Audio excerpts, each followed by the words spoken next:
যদি আমি উমরায়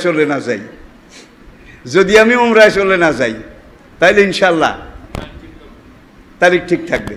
আর উমরায় যদি চলে যাই, ভাই আমার উমরা বলেন হজ বলেন প্রত্যেক বছর অফার আসে, একটা না ডজন ডজন, হুজুর আপনি হজে আসেন আপনার এক পয়সাও লাগবে না।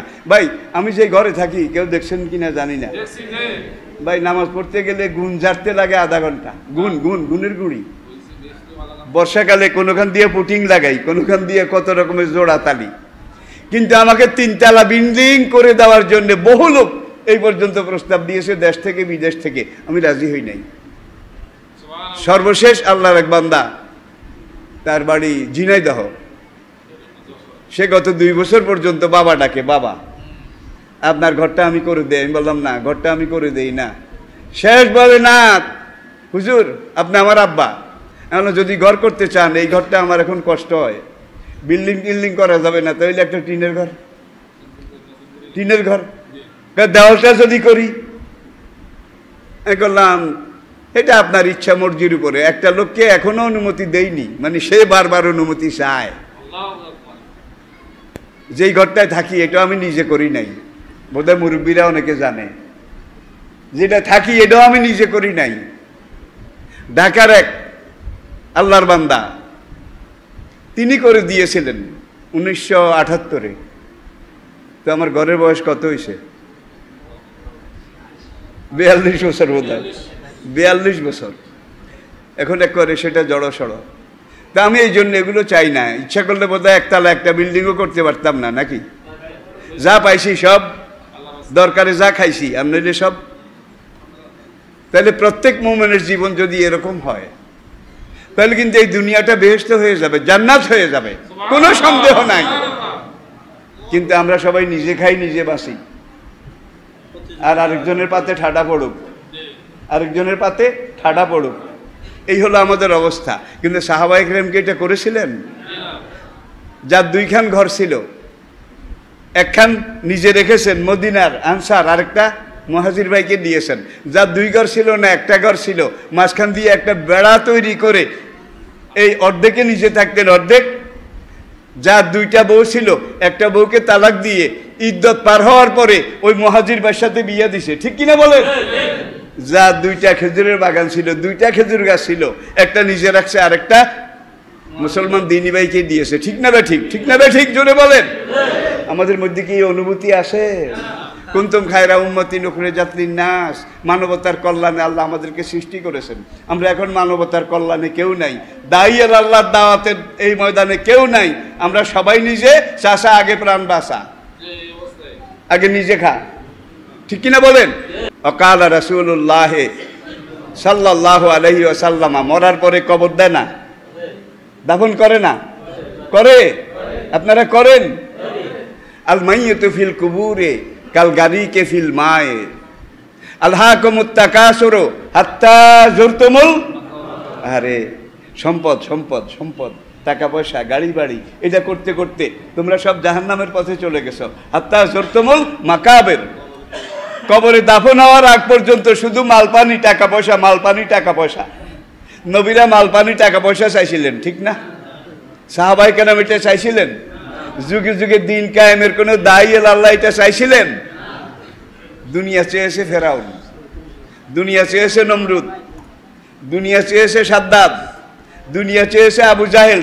কিন্তু আল্লাহ নবী যে ঘরটায় থাকতেন, উপরে ছিল খাজুর পাতার ছাউনি, পাশে খাজুর পাতার বেড়া, দুয়ারে একটা পুরান কাপড়ের পর্দা, পর্দাটাও বাতাসে উড়িয়ে উড়িয়ে বাইর থেকে মাঝে মাঝে ভিতরে কি আসে দেখা যায়। নবীর ঘরের কথা বলছি, আল্লাহু আকবার।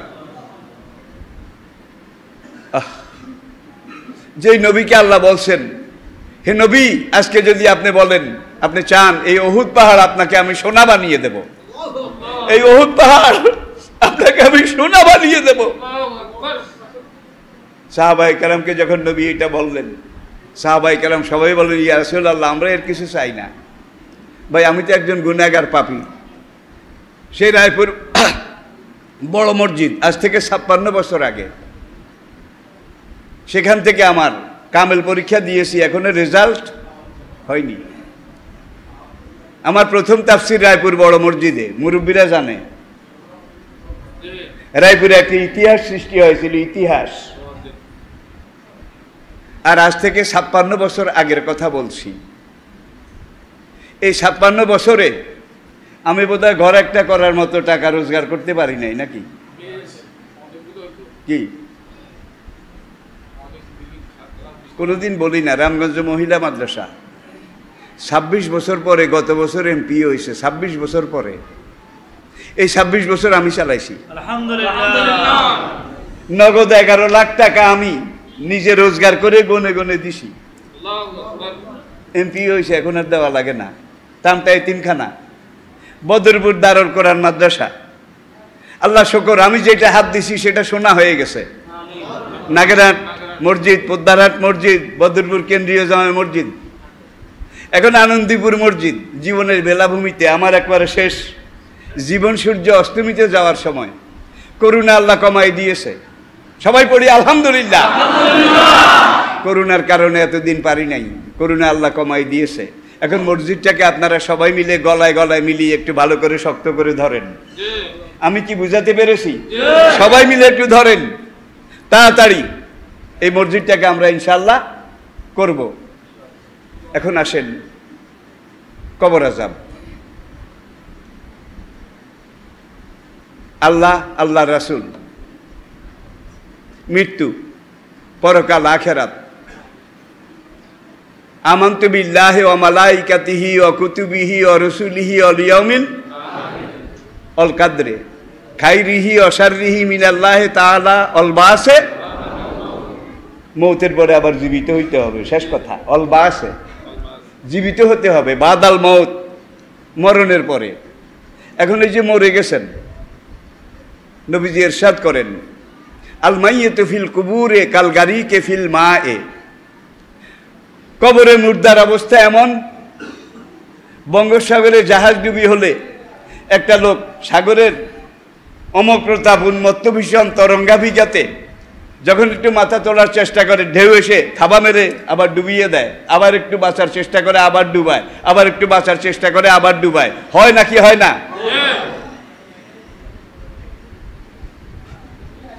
আল মাইয়িতু ফিল কুবুরে কাল গারিকে ফিল মায়ে। এই গভীর সাগরে পড়া একটা মানুষের যে অবস্থা, একটা কচুরি পানা পেলেও ধরে, একটা খড়কুটা পেলেও ধরে, যে এইটা ধরলে বোধ হয় বাঁচতে পারবো। কবরে মুর্দার অবস্থা ঠিক তেমন। এই অবস্থাতে আপনি উপর থেকে যদি এই মৃত বাবা মায়ের জন্যে আপনি 1 টাকা 100 টাকা সদকা করেন, সেটা একটা খড়, সেটা একটা কুটা।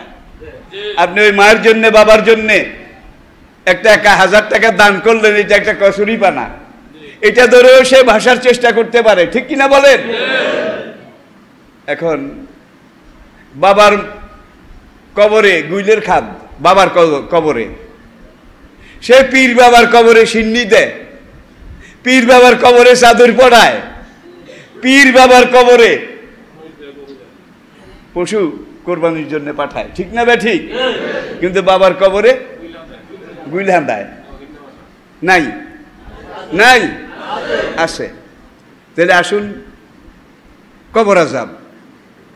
এটা কিন্তু অনেক মাহফিলে, বিশেষ করে 80-র দশকের শেষ দিকে আমার মনে পড়ে গেল, আমি বিলাত সফর করছিলাম। লন্ডন শহর থেকে 110 মাইল, সেই দেশে কিন্তু কিলোমিটার নাই, মাইল। 110 মাইল উত্তর দিকে বার্মিংহাম ইন্টারন্যাশনাল, বার্মিংহাম শহর, নাম তো অবশ্যই শুনেছেন। লন্ডন থেকে 110 মাইল উত্তরে বার্মিংহাম শহরে আল্লাহ দাতা হলে একটা সেমিনারে আমি বক্তব্য রাখছিলাম, জিন্দেগি বাদাল মাউত, অল বাসে বাদাল মাউত, মরার পরের জীবন, এটার উপরে। স্বভাবতই সেখানে কবর থেকে শুরু করা লাগছে, নাকি? কবর থেকে বক্তব্যের পরে একজন খ্রিস্টান সাংবাদিক, সে আমাকে প্রশ্ন করলো, অনারেবল মাওলানা, বিচার তো হবে হাসরের মাঠে, হাসরের মাঠে সবকিছু পরিমাপ করা হবে, জাররা জাররা, রত্তি রত্তি, দন্তি দন্তি, কড়া ক্রান্তি, হবে নাকি হবে না? বিচার হবে। বিচারের পরে ফারিকুন ফিল জান্নাতে ও ফারিকুন ফিস সাইর। লোকটা কিন্তু লেখাপড়া করে, বুঝা গেছে, জানে, তো বিচারের পরে তো শাস্তি দেবেন। এটি হলো অপরাধ প্রমাণিত। আর বিচারের আগে কারো অপরাধ তো প্রমাণিত না, ঠিক কিনা বলেন? যার জন্য কাউকে গ্রেফতার করতে হলে আগে তার বিরুদ্ধে অভিযোগ আনা লাগে। শুধু অভিযোগ আনলে হয় না, তার বিরুদ্ধে মামলা থাকা লাগে। কাউকে গ্রেফতার করা হলে তার বিরুদ্ধে সুনির্দিষ্ট কতগুলো অভিযোগের পরে মামলার পরে তাকে গ্রেফতার করার জন্য প্রশাসন থেকে একটা ওয়ারেন্ট এটা লাগে, ঠিক কিনা বলেন? কিন্তু যুগে যুগে আমরা দেখেছি নো ওয়ারেন্ট, কোনো ওয়ারেন্টও নাই, কোনো অভিযোগও নাই, কোনো মামলাও নাই, বস ধর ধর ধর বান, এরকম বোধ নাই। জোরে বলেন, জোরে বলেন। আল্লাহর আইন কিন্তু এরকম নয়। বর্তমান বিশ্বের রাষ্ট্রবিজ্ঞান এটা মানে না, এটা স্বীকার করে না, এটা অবৈধ, এটা জুলুম। তাই আমি বললাম, ভাই আপনাদের এই বিলাতে জেলখানা আছে না? ইয়া ইয়া, ওরা ইয়েসকে বলে ইয়া ইয়া, আর জাপানিরা বলে হায় হায় হায় হায়, হ হ হ, ইয়েস ইয়েস। জাপানি এই belt, south Korea, Japan, Singapore এই বেল্টে কয় হায় হায়, আর পশ্চিমী দুনিয়ায় বলে ইয়া ইয়া ইয়া, ইয়েস ইয়েস ইয়া। হ্যাঁ আমাদের দেশে জেলখানা আছে। আমি বললাম জেলখানায় দুই রকম কয়েদি আছে না? কয় হ, এক হলো ফার্স্ট ক্লাস কয়েদি যারা ক্লাস পায়, আবার আরেক কয়েদি আছে কম্বল পার্টি, কম্বল 3 কান, এক কান বিছায়, আরেকটাকে দলা করে মাথায়, আরেকটা গায়ে। একটা কম্বল যদি ঝাড়া দেন কমপক্ষে 2.5 থেকে 3 কেজি বালু এটা থেকে বের হবে, আধা কেজি সারপোকা একটা কম্বল থেকে বের হবে, দুর্গন্ধের তো কোনো সীমা নাই। আর এরা খায়টাই কি এটাও তো বুঝেন। মূলা যে সময় গরুয়ে খায় না, ডাটা যে সময় বিক্রি হয় না, ওই জেলখানার কন্ট্রাক্টররা এটাকে ট্রাকের ঠিয়া কিনে এগুলার এই পাতা বিসি খোসা সহ এইভাবে কষি, কোনো রকম একটু হলুদ দিয়ে রং করে, লবণ একটু দিলে দেয়, না দিলে নাই, সিদ্ধ করে থার্ড ক্লাস কয়েকদিনের পাইকারি খানা। কেন ওদের তো কিছু আয় করতে হবে, কয়েকদিনের খানা, এটা থেকে কিছু বাইর করতে হবে। বাইর করতে চাইয়া আজকে রাস্তাঘাটের যে অবস্থা, বিদেশে একটা রাস্তা তৈরি করে 50 বছরের গ্যারান্টি, লংজিভিটি 50 বছরের, আর আমাদের দেশে একটা রাস্তা তৈরি করে কি 6 মাসও যায় না। আবার শুনলে আশ্চর্য হবেন, জাপানে, লন্ডনে, আমেরিকা একটা রাস্তা একেবারে ফিক্স করে ভালো করে তৈরি করতে গেলে যেই পরিমাণ খরচ হয়, বাংলাদেশে খরচ হয় তার 2.5 গুণ, 2.5 গুণ। তাহলে সেখানে যদি লাগে 1 টাকা, আপনার লাগে 2.5 টাকা, টাকা কম, এটাও তো কইতে পারবেন না। তাহলে আমাদের রাস্তাও তো 50 বছরের গ্যারান্টি, এটা হওয়া দরকার ছিল। এখন এই 10 টাকা এই রাস্তার জন্য মঞ্জুর হয়েছে, কেউ 9 টাকার কাজ করেছে, 1 টাকার কাজ করেছে, 9 টাকা খেয়ে ফেলেছে। কেউ 8 টাকার কাজ করে 8 টাকা এটা লাভ করেছে, 2 টাকা রাস্তা লাগিয়েছে, ঠিক কিনা? এই রাস্তার লংজিভিটি 6 মাসের বেশি, এটা হওয়ার কথা না। রাস্তারও এই অবস্থা, ফাউন্ডেশনের এই অবস্থা, প্রত্যেকটা সেক্টরের এই অবস্থা, ঠিক কিনা বলেন? সবাই যদি দায়িত্ব পেয়ে লাভ করতে চায়, দায়িত্ব পেয়েই লাভ করার তালে থাকে, তাইলে আমরা পুরো জাতি কিন্তু বঞ্চিত। আমাদের ভাগ্যে কিছু নাই। এই রাস্তা দিয়ে বাল্যাসমনি গেছেন নিয়ে আসকেন ভাই, আমি গত 1 বছরে যাই নাই, 1 বছরে যাই নাই। সেই কোনখান দিয়ে ঘুর পথে যাই, তারপরে এই দিকে যাই না। রাস্তা এটা করার পরে বোধহয় 6 মাস পরেই এটা শুরু হয়েছে, এখন তো নাই। ভিতরের সবগুলা রাস্তার কিন্তু একই অবস্থা। কেন? সরকার কিন্তু টাকা কম দেয় না, সরকারের কোনো দোষ নাই। ওই যে মেশিনারি যেখানে টাকাগুলো দেওয়া হয়, বেড়ায় যদি ছাগল খায় আর বেড়ায় যদি ক্ষেত খায়, তাহলে খ্যাতটার কি অবস্থা হয় বলেন? তাই আমি বললাম ভাই আপনাদের এখানে কয়েদি কয় রকম আছে? কয় দুই রকম। একরকম হইলো থার্ড ক্লাস কয়েদি, আর এক রকম হইলো ক্লাস পাওয়া কয়েদি। ক্লাস পাওয়া কয়েদি, ক্লাস পাওয়া বুঝছেন তো? যারা জেলখানায় মন্ত্রী মিনিস্টার বড় বড় জাতীয় নেতা, তারা জেলে গেলে তখন হিয়ারিংয়ের পরে তাদেরকে এয়ার কন্ডিশন বিল্ডিং দেয়, এসি রুম দেয়, তাদের রুমে ফ্রিজ আছে, ঠান্ডা পানি আছে, তাদের রুমে সব রকমের সুযোগ সুবিধা আছে, তাদের খাওয়ার জন্য গোডা গোডা ফিশ রোস্ট, গোডা মুরগি, রেজালা, কাবাব খাওয়ার জন্য এগুলা জেলখানা থেকেই এগুলো সরবরাহ করা হয়। কিন্তু থার্ড ক্লাস কয়েদি তাদের জন্য ওই ডাটা আর ওই এইটা একবার খাইলে তার পাশে কিনা ডাইরেক্ট হয়ে যায়, ডাইরেক্ট। এখন এই যে ফার্স্ট ক্লাস কয়েদি এরাও তো মামলার আসামি, ঠিক কিনা বলেন? আর থার্ড ক্লাস কয়েদি তারাও মামলার আসামি। থাকার জায়গা দোনোজনের বোধহয় সমান, জোরে কন আল্লাহু আকবার। নামাজি, রোজাদার, দিনদার, ইমানদার, সাহেবি ইমান, সাহেব আমল। কবরের হাজতখানায় যখন তারা যাবে তখন এরা সবাই ক্লাস পাবে। আল্লাহু আকবার, এরা সবাই ক্লাস পাবে।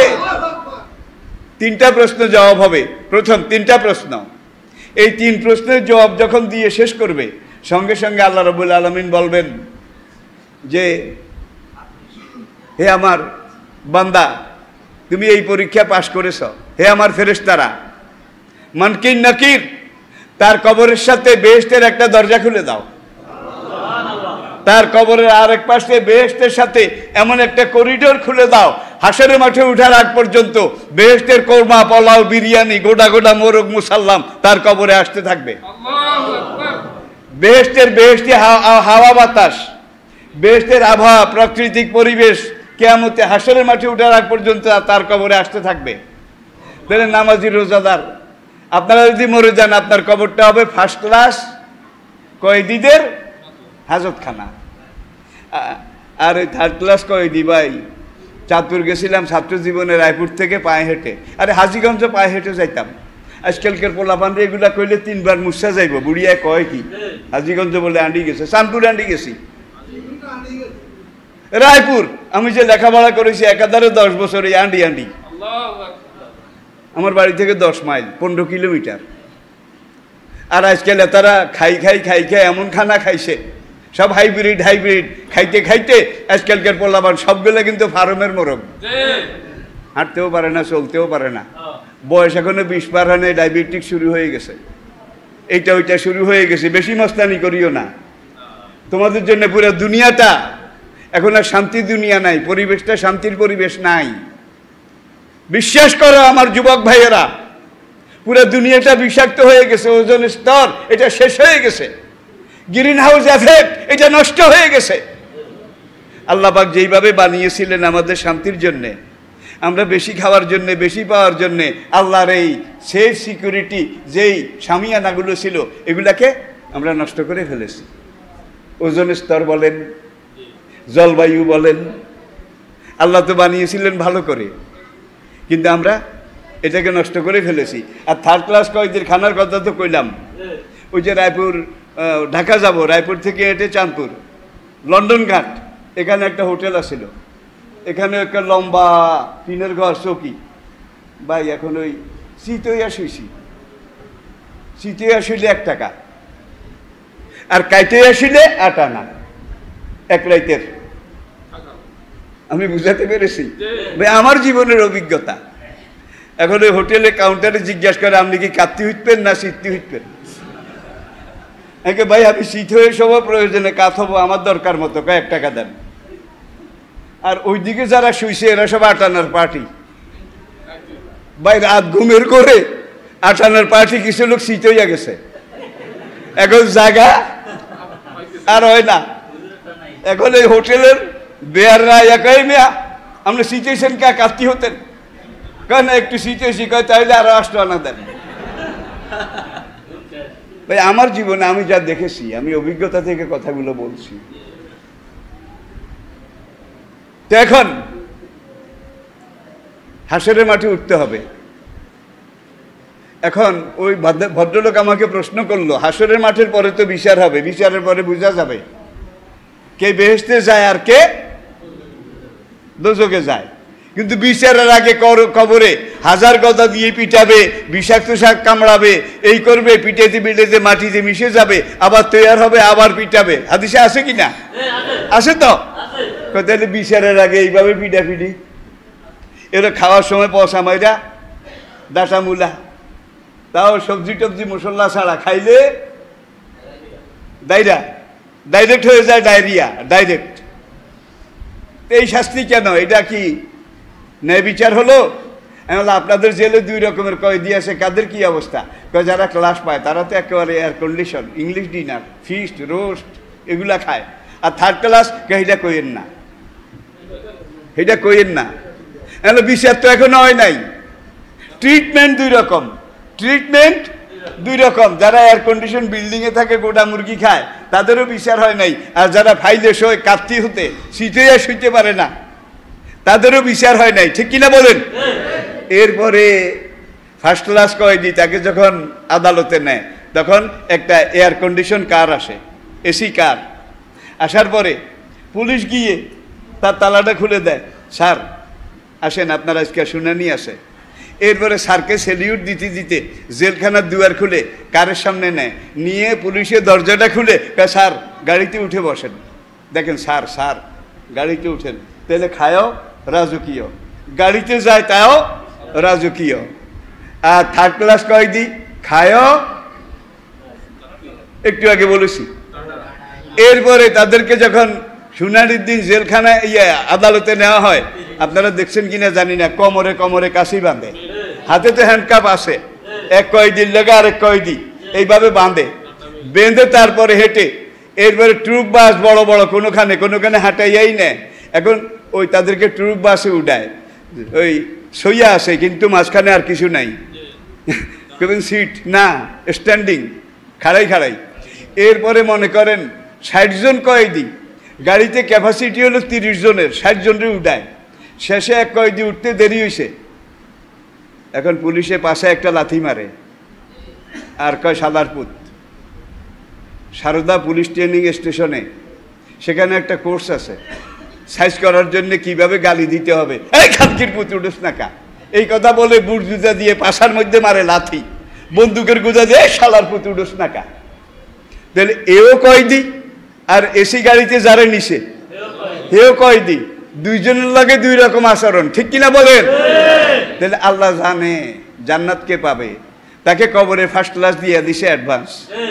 আর আল্লাহ জানে জাহান্নামে কে যাবে, তাকে ওই কবরের মধ্যে এমন থার্ড ক্লাস দিছে যেখানে 99টা সাপ। বেনামাজির কবরে, বেরোজগারির কবরে, মুশরিকের কবরে, ফাসে ফুজ্জারের কবরে 99টা বিষাক্ত সাপ মোতায়েন করা হবে। তার একটা সাপ যদি একবার দুনিয়াতে আনা হয়, একটা নিঃশ্বাস ফেলে, কামড় নয়, নিঃশ্বাস। হাদিসে বলা হয়েছে দুনিয়ার 7 তবক, জমিনের সব গাছপালা তরুলতা সব জ্বলে পুড়ে, তার ওই নিঃশ্বাসের ওই বিষে পয়জনে সব জ্বলে পুড়ে ছাইয়াঙ্গার হয়ে যাবে। দুনিয়ার এই জমিন পুড়ে তামা হয়ে যাবে, কিয়ামত পর্যন্ত এখানে একটা গাছও আর উঠবে না, একটা সাপ যদি নিঃশ্বাস ফেলে। বেনবাজি, বেরোজদারি, ফাসেক, ফুজ্জার, নাস্তিক, তাদেরকে কবরে, এক একজনের কবরে 99টা বিষাক্ত সাপ দেওয়া হবে। ইয়ালদাগুহু ইলা ইয়াউমিল কিয়ামতে, হাসরের মাঠে উঠা পর্যন্ত এই সাপ তাকে দংশন করতে থাকবে। এই কবর সামনে আসে না নাই? আল্লাহ যদি বাঁচিয়ে রাখেন, ইনশাআল্লাহ আগামী মাসে আবার এখান থেকে কবর আযাবের বাকি অংশ এবং হাসরের মাঠে উপস্থিতি, এই ব্যাপারে আমরা কথা বলবো। তবে একটা কথা বলে রাখি, আগামী মাসের শেষ জুমা সম্ভবত 29 তারিখ, সম্ভবত